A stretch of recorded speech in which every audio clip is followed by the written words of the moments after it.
Now, Jim, thinking back on it, was there ever a moment in the mission when you allowed yourself to say to yourself, hey, if the rovers died tomorrow, if they died right now, I'm okay with it. We got what we came for.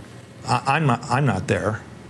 I won't be there until, you know, we're sitting in one spot and the wheels have fallen off, and, you know, one of the cameras is dangling from the mast, and we're just not able to do anything anymore that's useful.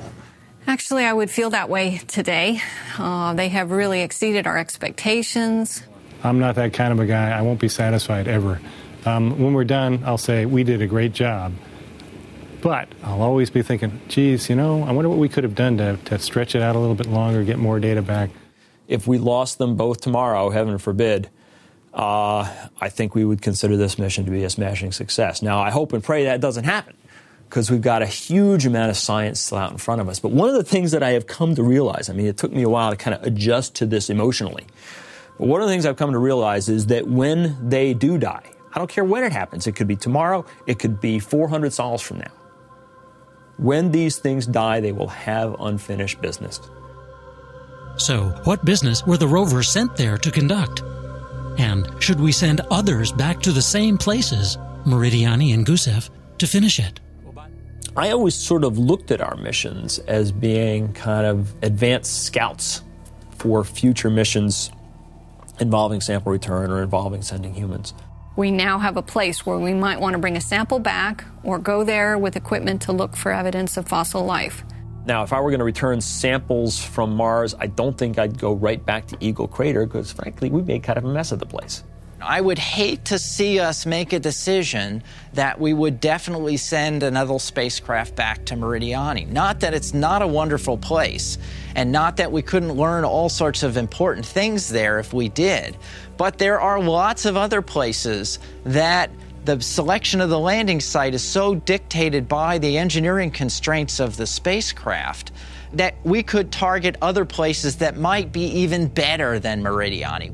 Meridiani, because it has these water lane rocks, because it has these hematite concretions, has a great deal to recommend it as a potential future sample return site. But by no means should we concentrate all our future efforts on Meridiani or Meridiani and Gusev, because there's just too much other cool stuff out there. Perhaps the wheeled field geology of Mars has only just begun. But will the rover's work ever truly be done? No, because there's so much of Mars to explore. Scientists have tremendous imagination, so there's always going to be really totally cool stuff to do with them. And there's so many things in the neighborhood that we can check out. So really, you know, we can keep finding things that are very useful for these rovers to do. I can't imagine why you'd ever want to turn them off if they were still operating. I think it will be a shame when these guys stop working, and they will. Someday, something will break. We know it's going to happen. And that'll be, it'll be a sad day. You can't say we've done anything but total, glorious mission success for both.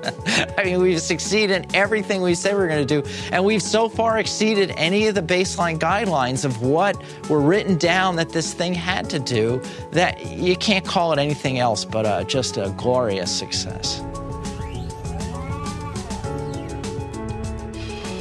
These landing sites are so rich and there's so much work to be done, I can't ever imagine a moment at which I'll say, yeah, we're done.